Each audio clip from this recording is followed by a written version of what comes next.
Okay, here I am. I said I was going to make some cream puffs. You can make them round, little cream puffs, and fill them with sweet or savory. We used to put like egg salad and tuna salad in some, and then like pudding and French cream in others. You can make them in little eclair shape and dip the top into like a ganache or something. But they seem really fancy schmancy, don't they? And they're always a big, like, impressed dish when you take them someplace. People are like, oh my, you actually made these. Yeah, they have 4 ingredients. You ready? Margarine, stick of margarine, a cup of water, a cup of flour, and 4 eggs. That's it. So we're gonna turn the camera down here, and hopefully those turn out right. Okay, oh, and I made the pudding to go in the middle. I just kind of did the fast way, you know, especially if you're going someplace. I used this, sugar-free, fat-free, because I had it in the cupboard. But to jazz it up, because I can't leave well enough alone, you've met me, I put some vanilla beans in there to really make it taste vanilla-y, if that's a word. So, you'll need a whisk, and you'll need a sauce pot. Oh, the real name, like I was thinking, was Pate. You know, you've heard on some of the cooking shows, oh no, we have to make choux pastry dough or choux dough. It's C-H-O-U-X.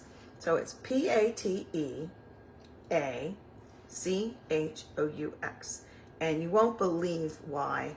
I heard this a long time ago, and I had to check it out and make sure it was true. Why it's choux in French is cabbage.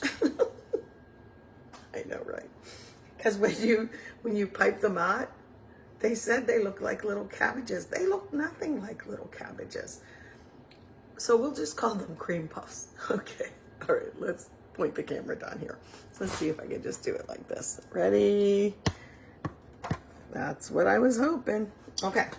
So first thing we're going to get going, I'm going to get some heat on. And we are going to combine the 1 cup of water. I have that ready. Yike. 1 cup of water with 1 stick of margarine. Why margarine? Well, it says right on here, good for baking.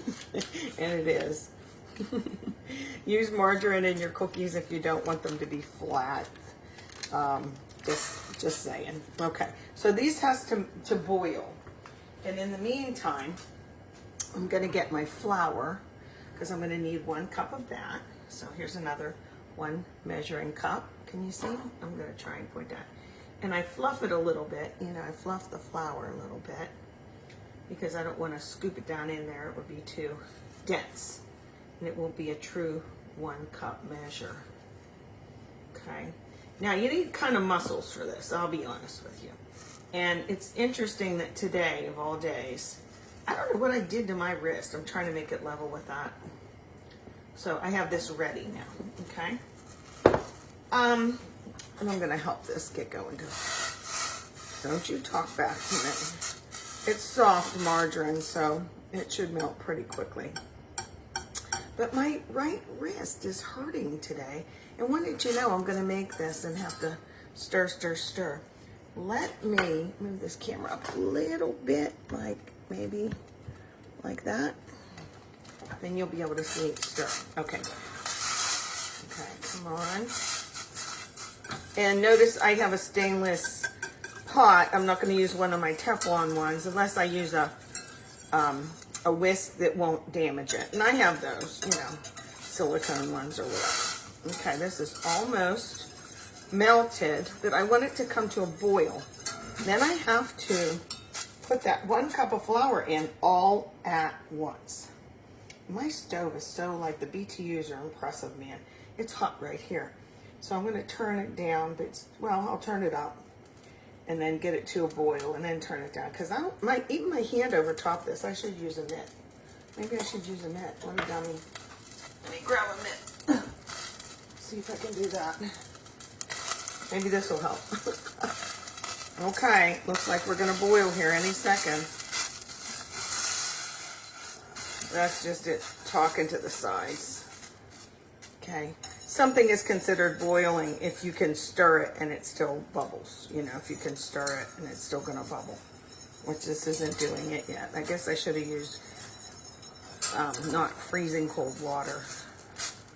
Almost, almost. There it goes. Okay, so now what we have to do is we're going to add this flour all at once. Okay. Yay. Okay, I'm turning it down a little. Ready, set, wish me luck. Okay, stir. Let's get going, Shirley. It's going to come into a big ball. It's already coming into a big ball, so I got to go fast on this part. Okay. Stir with the whisk until smooth and in a ball. I forget if you turn the heat down, so I was messing with that. Okay. Where are we gonna?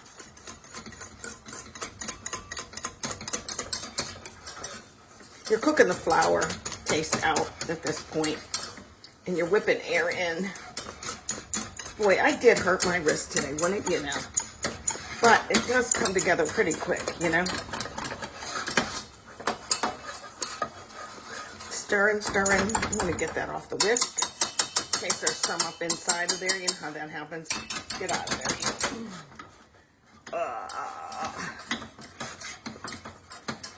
Okay, I have to just keep whisking. Oh my goodness, this heat is killing me. My wrist. It'll be worth it. Okay, that's pretty good. So now what I'm going to do is add eggs one at a time. I'm turning the heat off. And then I stir to incorporate each one, okay? So there's one. Smash it in there. And it seems like it wants to be resistant. Can you see? It like doesn't want to go in there. But just keep going, it will. I just chop it up a little. And get muscles, yeah. I might have to be lefty here, Dane. I might need you. I'm not joking. Okay. I'm supposed to have this off the heat, but I want you to still see. How can I do this? Maybe here? Can you still see? Well, you gotta imagine. So I'm gonna put that other egg in. 2 of 4. Crack that. And it'll be easier and easier with the eggs in here to continue to stir it. Come on, get off the whisk.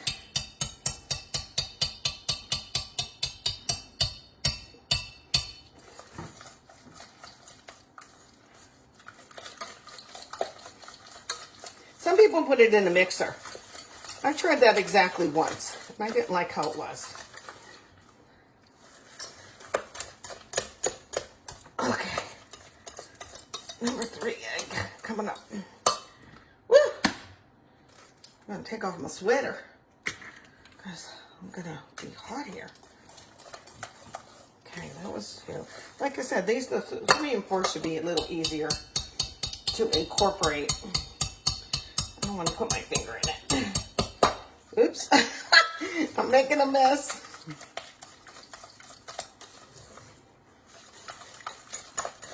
I'm making little cabbages. I'm kidding.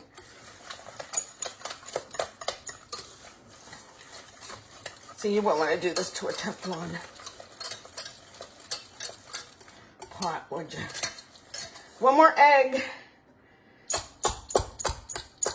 One more. Thank goodness, one more. If it said 6, I'd be on the floor. Okay, one more little egg. Come on, you. Get in there. I'm gonna go this direction and this direction.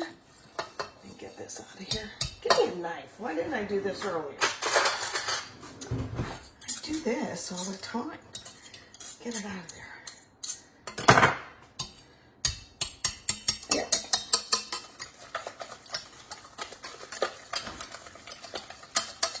My natural inclination is to turn the pot this way, so I apologize. Talk amongst yourselves. because this is it. This is all there is to this dough. There's no salt, there's no sugar, there's no shortening, just a little bit of a margarine. Okay, this is almost ready. Now, I'm gonna take a minute and show you what this looks like now. What I'm gonna do next, see how it's sticky? It's very sticky. I'm gonna put it in a piping bag. Now you could just take dollops and put them on an ungreased cookie sheet. I always use parchment. You guys know me, right? Let me do this just for a minute. Okay, so you could take a spoon or whatever and just simply put a little dollop on. But to be consistent is good, okay? Like that. But I'm gonna put it in a piping bag, so I'll be back. I changed my mind. I want to show you how I do it. Now I buy these in bulk, and I like the bigger ones, so I don't have to keep refilling. Okay, and I bought my daughter a set of these because she's such a good decorator. So they should pop up like Kleenex. Like this, okay, and then they're perforated here. See, that's a nice big one like that. And because they're inexpensive, I don't care if I kind of waste them, you know. So I turn this inside out. You can use a Ziploc bag if you want, but these have a thicker mill. And then use a wider tip. This is the Wilton 1 ml or 1M. Okay, I get it down in there. And what I do is I push and push, and then I know to cut it right about there to expose the star tip.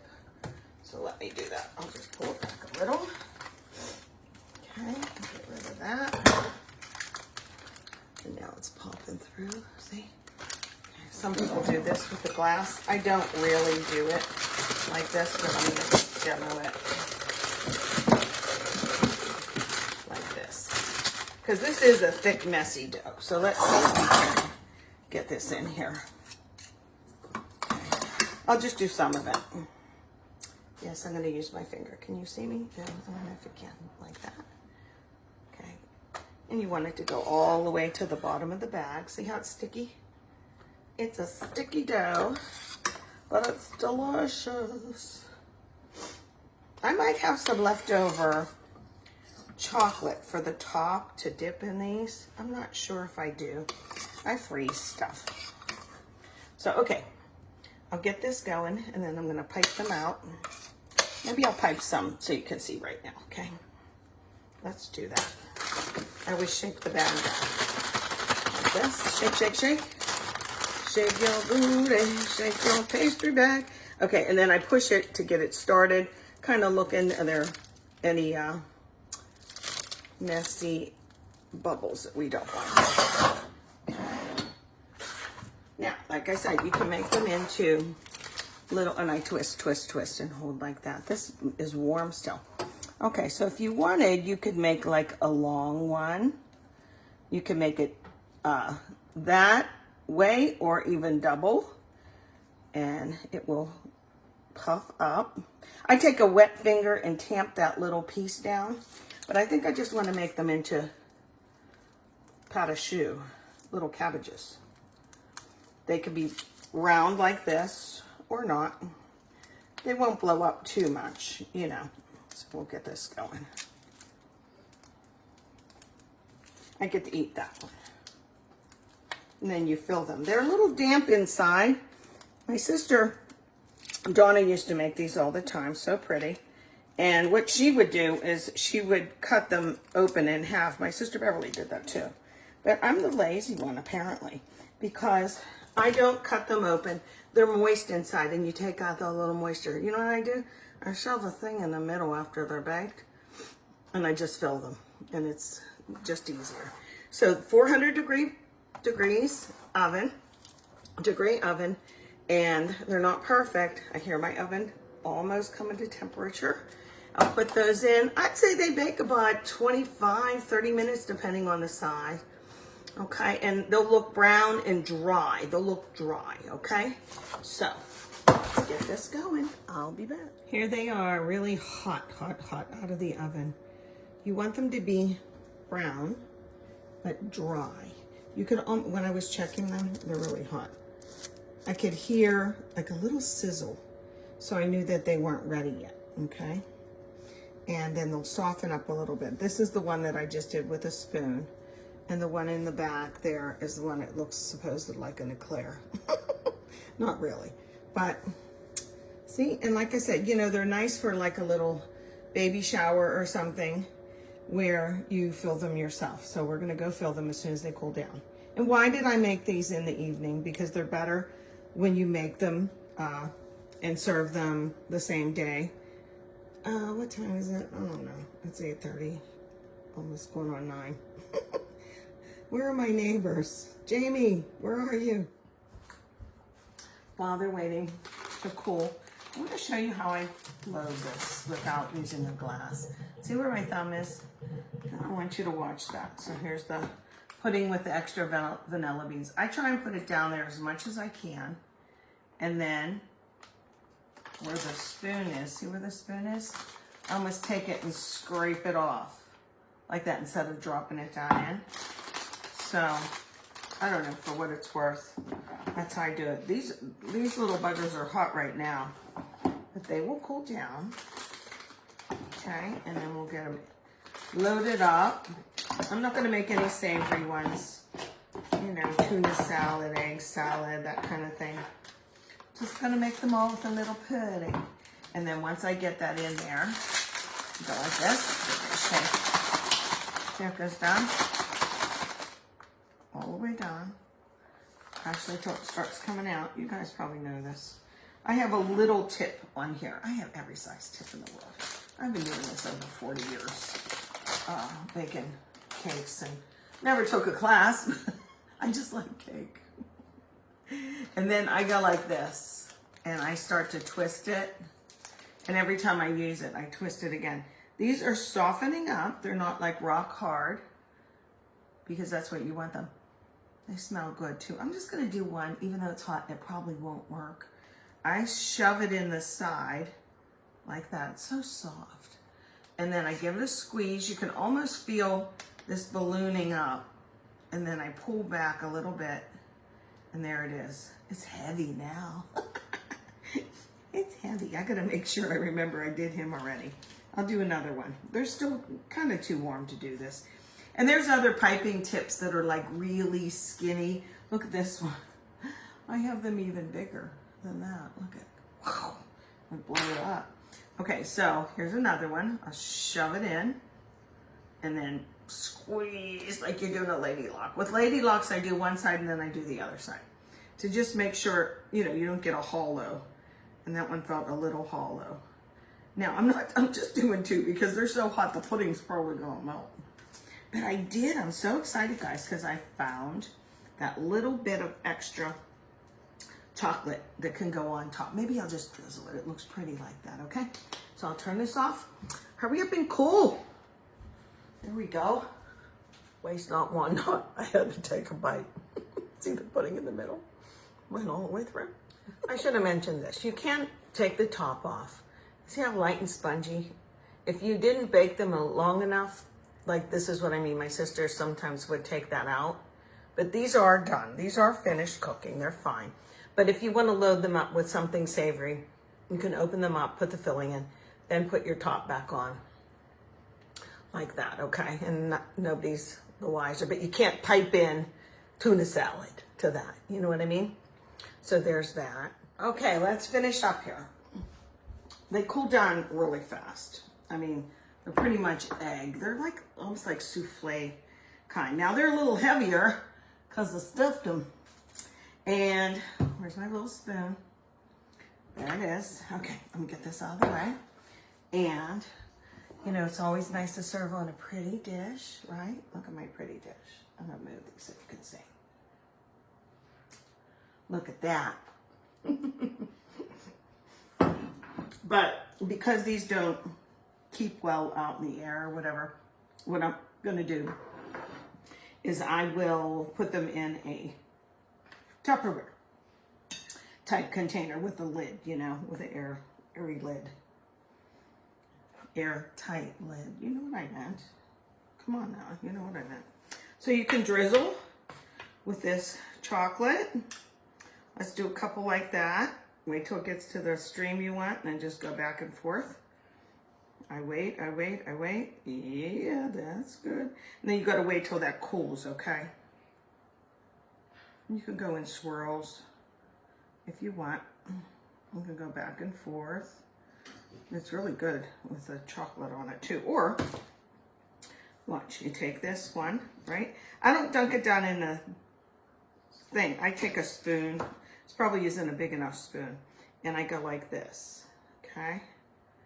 And make sure that I get it all like that. Then it doesn't fall into the pit of chocolate. Not that that would be a bad thing, but there you go. Like that. Takes an extra minute. But they sure are pretty like that, right? Okay. So what did you learn here today? Pate shoe. What does shoe mean? French. Little camages. So dumb. Whoops. Sorry. I said it was dumb and it jumped out of my hand. Sorry. Okay. But this is how, you know, if it was long like this, it would be an eclair. That's all it is. It's this shoe dough. And, here, let's do 2 more drizzlies. Filled with usually a white French cream. Oh, that's so good. I love that white French cream in a good donut. And then it's dipped in a rich chocolate. This is actually considered fondant too, but it's not like that nasty kind people put on cakes and tastes terrible, but looks beautiful. So there they are. My little pate choux. Ta-da! Hope you like them. I only ate 2 of them so far.